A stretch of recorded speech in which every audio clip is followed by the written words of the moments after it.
What is going on? Welcome to No Chill Promos. How y'all doing?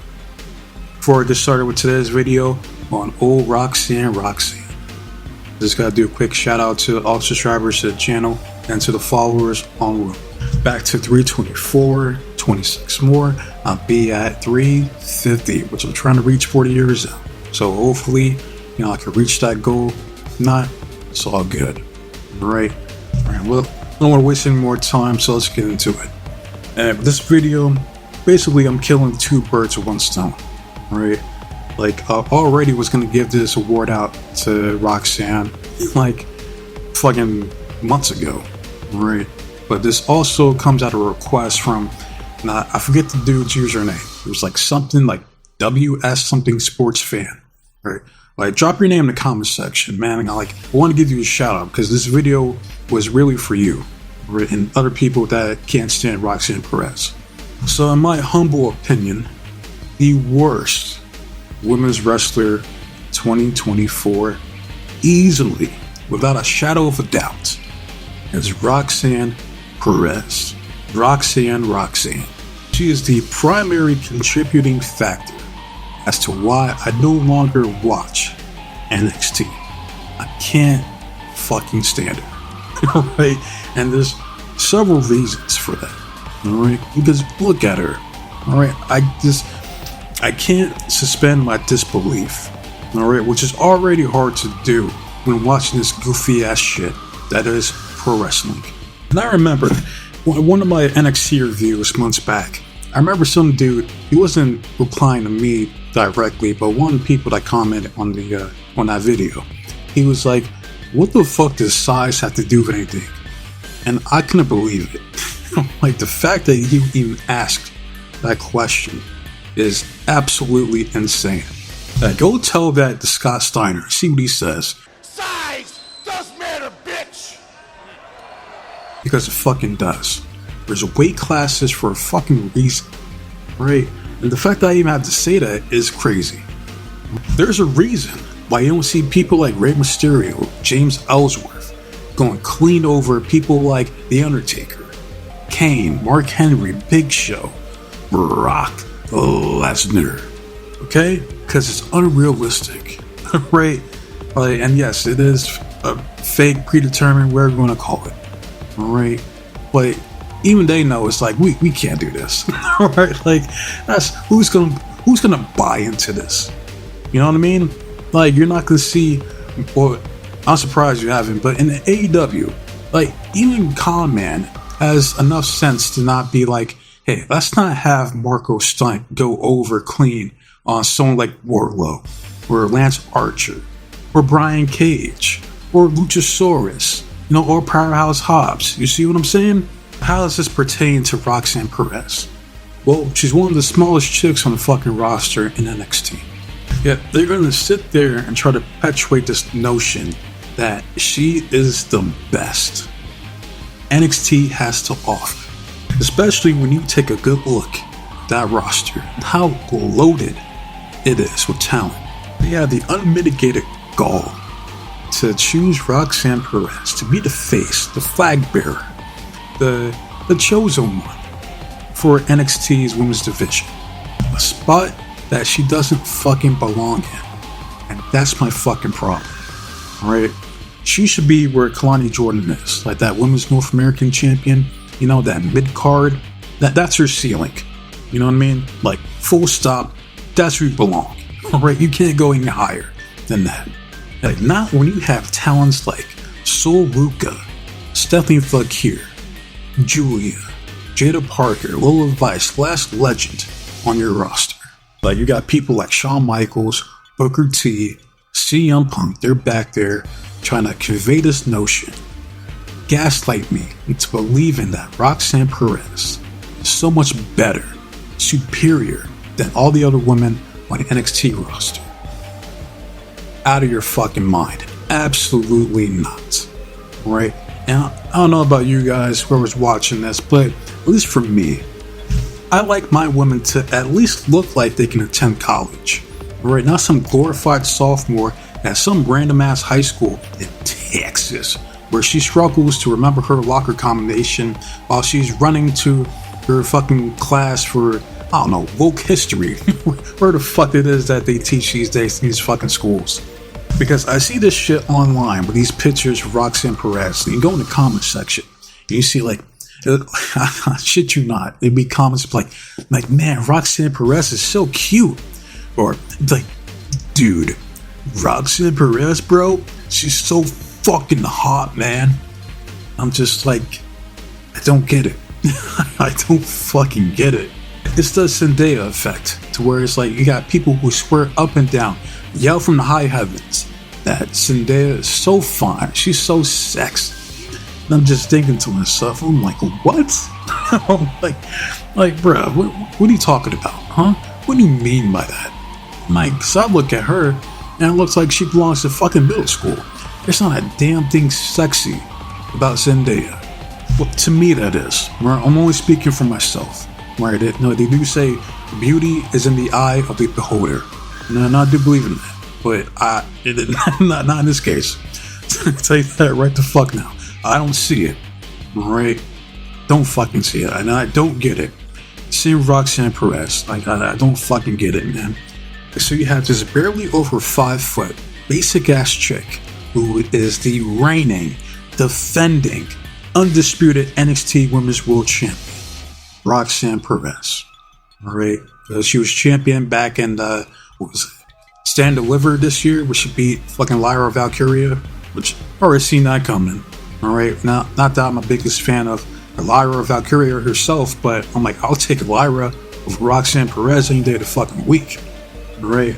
like that's the lesser of the two evil as far as I'm concerned. Right? But you take a look at some of the opponents that she went over on. Right? Like, she beat Lyra, she beat Tim Paxley, and I love Tim Paxley. Right? But I'm being realistic, like, I don't see her being an NXT Women's Champion, but I'll take her over Roxanne Perez any day of the fucking week. Right? Chelsea Green. That's not even close. Absolutely, I'll take fucking Chelsea Green over Roxanne Perez. Natalya. I'll take fucking Natty by Nature over fucking Roxanne Perez. Like, hell, they're trying to angle Natalya to be the first women's intercontinental champion from what I've been hearing. Like, I hope that's not the case. I don't know if that's still true or not, but I want her to be the NXT women's champion. Have a good run down there, and then put over one of the younger talents.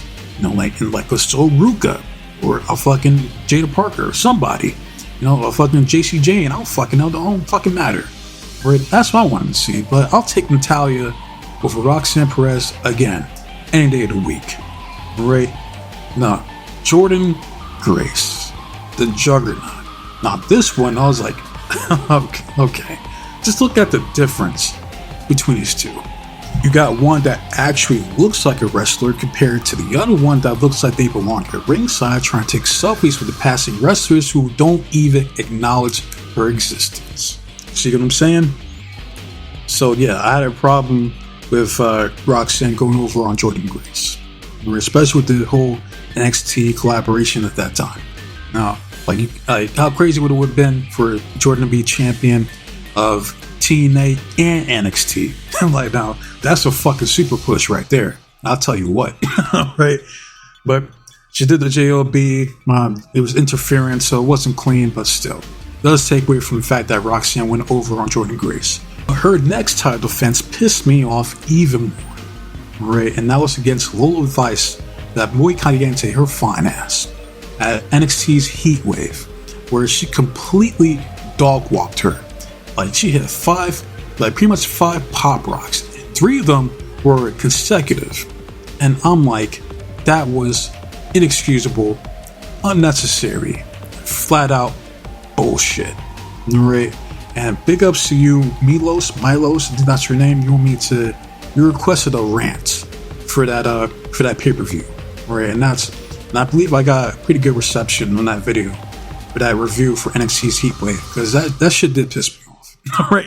I'm like, how the fuck are you gonna job out Lola Vice like that? Watching Roxanne Perez go over and dog walk Lola Vice the way that she did is about as unrealistic as like someone like Jenny Ortega stepping into the octagon and knocking out Amanda Nunes in the first round.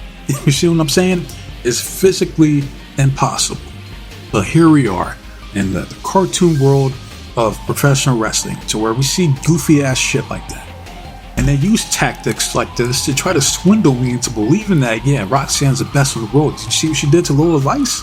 Did you see what she did to Jordan Grace? And you got the mindless sheep that wholeheartedly believe him, right? Because they lack any critical thinking of themselves. We have people like me that see bullshit like that, and it pisses me off, right? Because it insults my intelligence. Her next title defense was against Thea Hale, and I'll take her over Roxanne Perez any day of the week also. Because at least she's capable of being a good babyface. Like, at best, she could be like a transitional champion, to where she goes on like a Indy Hartwell type of run, has it for like a couple weeks, and then drops it to whoever. You know, the next Mandy Rose. You know, whoever they're trying to push to be like a dominant heel on NXT. You know, but fortunately, she had to do a JOB to Roxanne as well. Alright, then another one that pissed me off, alright, was against Jada Parker. Hey, Miss Parker. And again, look at these two. You got one that looks like a kid, and you got the other one that looks like a grown-ass woman. Sexy as hell. Alright, and I will give Roxanne credit, alright?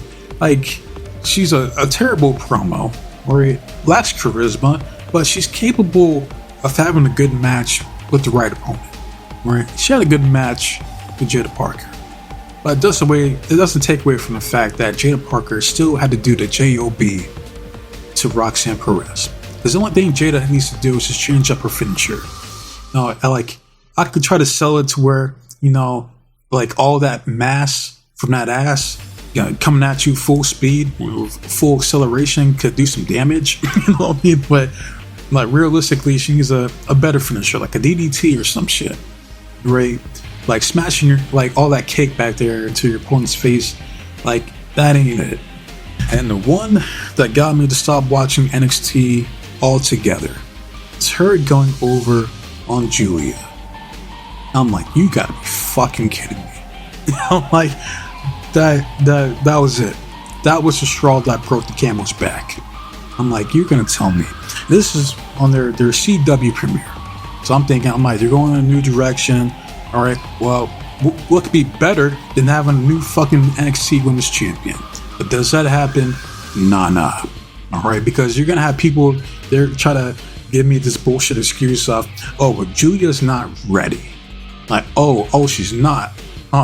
She's not ready, even though she's been putting on banger after banger after banger in Japan with multiple opponents. All right. Like, this woman's been wrestling for fucking years. You're gonna tell me that she ready? Right? She is 1,000 times better than Roxanne Perez. And she ain't ready yet. You're out of your fucking mind. There is no possible way that you can convince me that Roxanne Perez is better in any way, shape, or form than Julia. Get the fuck out of here. Because at the end of the day, this bona fide CM Punk groupie is a prime example of nepotism at the highest degree. Because you have Booker T, he's down there in NXT with all his influence trying to protect his top student. Alright, then you got people like Bully Ray, he comes out on this podcast, what is it, the Busted Open Radio, and he says that Roxanne wouldn't make it on the main roster. And he's 110% correct. There's a reason why she doesn't want to get called up. Because she ain't gonna make it. Her push will come to an absolute end. Because if you think for one solitary second that Roxanne Perez is gonna go over on people like Rhea Ripley, Bianca Belair, Becky Lynch, Charlotte Flair, Nia Jax, you gotta be out of your fucking mind. Because of her inability to be able to get over in the main roster, and her fear to end up like someone like Katana Chance, to where she's doing a random ass job to Sonya Deville or Shayna Baszler on a random ass episode of Raw. She continues to reign supreme in NXT, holding down the rest of the women's division. And it's because of that. She's easily, unequivocally my pick, be the recipient of the worst women's wrestler in 2024. It's not even close. Alright, you think because of her stature that she'll make up for it with her overwhelming charisma or cutting these super entertaining promos. Like, name one good Roxanne Perez promo. There is none. Like, she sucks on the mic, has no charisma, is capable, I'll give her credit, can have a good match with the right opponent. Right? But there's women on that roster who are capable of having a great match. Right? I've never seen a great performance from Roxanne Perez. Good, but not great. Especially because she's the NXT Women's World Champion. I have never, ever been blown away by a Roxanne Perez match or performance. Never have, and I never will be. And there you go. Now I'm done talking about this overrated ass broad down to NXT. Hopefully, I heard Julia has a rematch at New Year's Evil coming up. And if she wins, I'm thinking to myself, well, why the fuck couldn't she win at the CW premiere? Especially when she's a hot new agent coming in.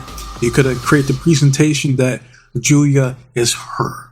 That she's coming in to inject some new energy into this fucking NXT Women's Division. But nah. The more shit change, the more it stays the same. They go for the same old shit with Roxanne Perez. But don't worry, alright, because at some point, she will get called up to the main roster. And when that happens, the Roxanne Perez push is over. Alright, you're done. You're washed. It's over. It's only a matter of time. So, that's all I gotta say. So, now I want to hear from you guys. Do you agree? Do you disagree? Who is your pick as the worst women's wrestler in 2024? Alright, put that shit in the comment section. And I imagine I'm going to get some backlash and some hate for this video as well, because you got the Roxanne Perez glazers out there that swear up and down that she's the best in the world. No, that's just this is comical to me. Alright, but it's each their own. Next video will be the AEW review for this week. Then I'll try to do the ROH Final Battle review. And then I'll probably do the best women's wrestler in 2024. And it's only one pick, or it's too easy. But with that said, waste enough of your guys' time, so be safe, be blessed, take care of yourself, protect you and yours, your loved ones. Most importantly, trust in God. I'm out of here. Till next time, adios.